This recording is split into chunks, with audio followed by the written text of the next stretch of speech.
Ramadhan Sananta ini striker banget gitu, finisher banget. Dia punya kecepatan, tapi dia tidak skillful. Nah, yang menjadi perhatian adalah bagaimana finishingnya yang bagus ya. Kemarin lawan Bayangkara, gol ketiga PSM di penghujung laga, itu golnya striker banget gitu loh. Itu Ramadhan Sananta sangat-sangat cool, sangat-sangat dingin. Dia melihat pergerakan kiper, dia mengarahkan bola ke atas karena dia tahu kiper sudah jatuh. Nah, ini insting strikernya bagus banget gitu.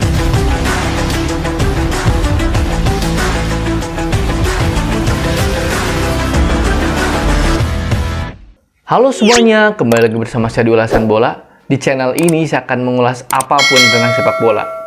Kali ini saya akan mengulas tentang Ramadhan Sananta ya teman-teman, striker PSM Makassar yang tengah gacor, yang tengah naik daun, yang tengah menjadi bahan perbincangan. Pemain muda yang pasti di musim depan akan menjadi rebutan klub-klub elit Liga 1, bahkan bisa jadi abroad ke luar negeri ya teman-teman. Nah, pertanyaannya kenapa saya ingin membahas pemain ini, sedikit membahas pemain ini, dan juga akan membahas tentang striker-striker di Indonesia. Karena memang ini pemain sangat mencuri perhatian ya teman-teman. Jujur ya teman-teman, saya sebelum Ramadhan Sananta bergabung dengan PSM Makassar, saya belum tahu kiprah dia. Sebelum di sini dia bermain untuk Persikabo ya, setengah musim kalau nggak salah. Saya juga nggak begitu ngikutin.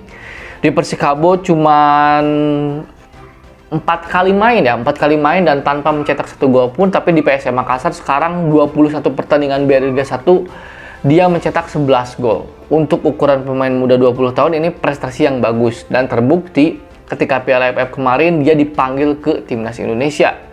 Dan untuk laga uji coba FIFA Matchday lawan Burundi besok dia juga dipanggil ya untuk Timnas Indonesia.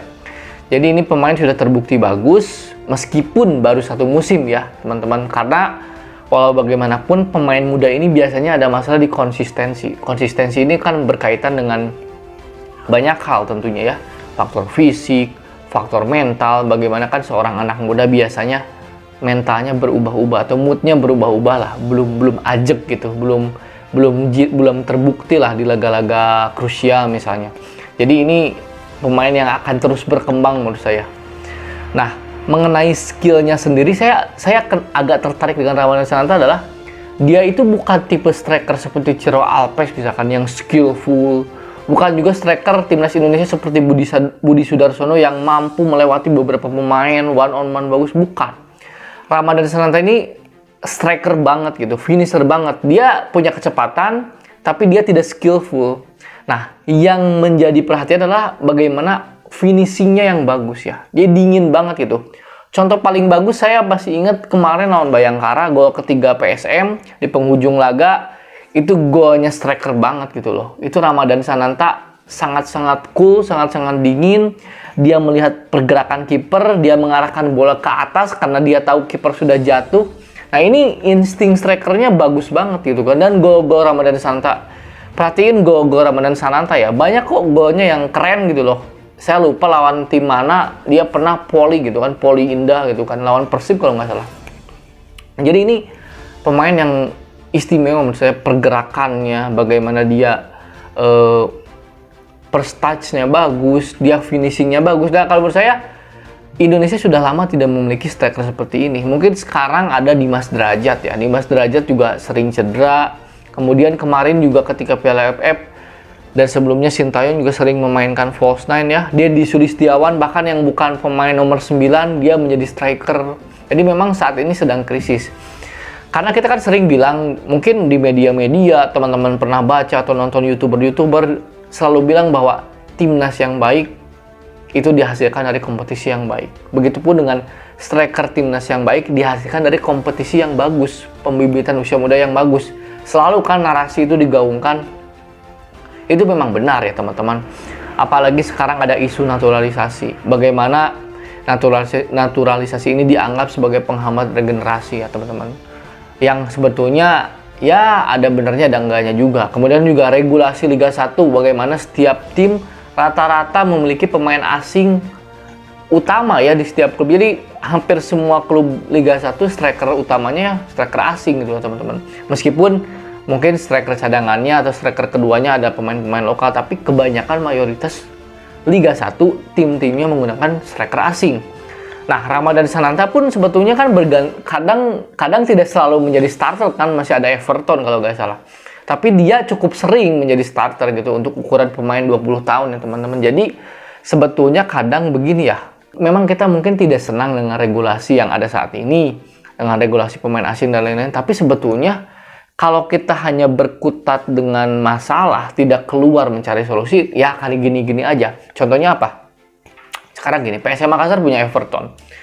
PSM Makassar mengikuti regulasi dari Liga 1, tapi mereka memberi kesempatan kepada Ramadhan Sananta untuk bermain. Atau misalkan ada Persija. Persija juga memiliki Aji Kusuma kalau nggak salah. Aji Kusuma itu diberikan kesempatan main, rutin main. Kemudian juga tim-tim lain mungkin ya memberikan. Jadi memang harus seperti itu gitu. Jadi agar apa teman-teman? Striker timnas Indonesia yang nantinya akan berkembang atau striker-striker muda timnas Indonesia di masa depan itu mereka mendapatkan menit bermain bukan karena regulasi, bukan karena desakan netizen, wah mainkan pemain muda, tapi memang karena mereka punya kualitas gitu loh. Jadi istilahnya itu seleksi alam lah gitu kan. Di samping klub harus memberi kesempatan, tapi di sisi lain pun ya wajar klub harus melihat kualitas gitu loh kan.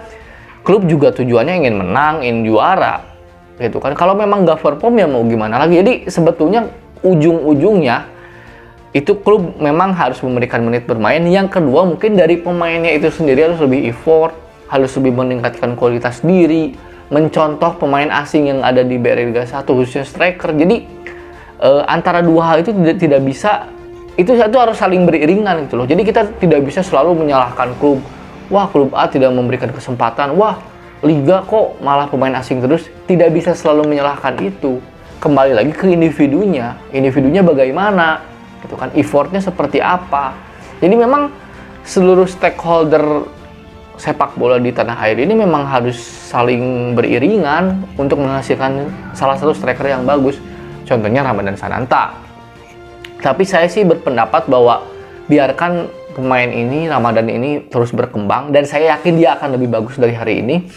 Karena memang musuh pesepak bola itu kalau kata Bambang Pamungkas ada 3. Yang pertama adalah cedera, yang kedua adalah jenuh, yang ketiga adalah popularitas. Cedera mungkin bisa recovery meskipun lama. Kejenuhan bisa dihilangkan, tapi ketika popularitas ini menjadi hambatan, ini yang akan menjadi banyak kok contohnya ya teman-teman. Mungkin teman-teman tahu lah, dulu ada satu tim nasional U19 yang sangat bersinar, sangat dielu-elukan, digadang-gadang menjadi macan Asia, digadang-gadang siap tampil di Piala Dunia. Tapi kan per hari ini pemain-pemain itu kemana? Salah satunya penyebabnya, selain dari banyak penyebab lainnya, itu popularitas. Terlalu diekspos, terlalu dipuja-puji. Pemain muda kan kalau dipuja-puji itu kan beda mentalnya ya. Mereka belum siap secara mental untuk dipuji gitu. Jadi saya harap sih untuk supporter PSM, baik supporter timnas Indonesia, beri support terus. Kalaupun dia sesekali bermain buruk, ya tetap disupport. Wajar, pemain muda pasti up and down ya teman-teman. Tidak selalu dia tampil konsisten. Tapi untuk saat ini saya yakin Ramadhan Sananta akan menjadi buruan klub-klub top Liga Indonesia dan bahkan bisa ke luar negeri. Mungkin itu teman-teman sedikit ulasan tentang Ramadhan Sananta dan salam olahraga.